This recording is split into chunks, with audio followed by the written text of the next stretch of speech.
So দেখতে পারতেছেন আমাদের অনেকগুলো কাপড় এরকম বেশি হয়ে গেছে বা আমাদের পরা হয় না, একটু পুরাতন হয়ে গেছে।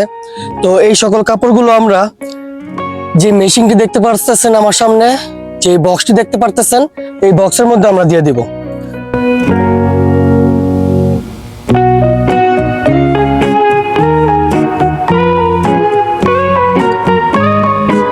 এরকম অনেক ভালো ভালো কাপড় আমরা এরকম ভাবে দিয়ে দেই, কেননা আমাদের পরা হয় না। সো এগুলো হয়তো বা তারা পরবর্তীতে কালেক্ট করে হয়তো বা গরিবদের মাঝে তারা কিছু বিতরণ করলেও করতে পারে। সো এই কারণে এরকম প্রতিটা এলাকায় এরকম কিছু বক্স থাকে। এই কারণে আমরা এই বক্সগুলোতে কাপড়গুলো ফেলে দেই যেন কাপড়গুলো নষ্ট না হয়।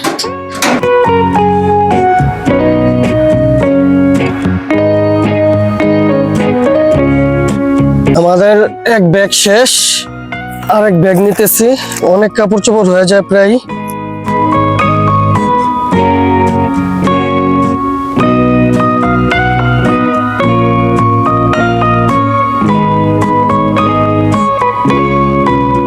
দেখেন মোটামুটি অনেক জমে গেছিল।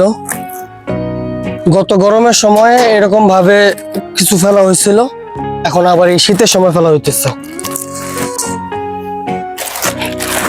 তো এইভাবে আমরা আমাদের কাপড়গুলা ডাস্টবিনে না ফেলে দিয়ে আমরা এইভাবে এই মেশিনগুলোতে দিয়ে দেই, তাহলে হয়তো বা কারো উপকারে আসলেও আসতে পারে।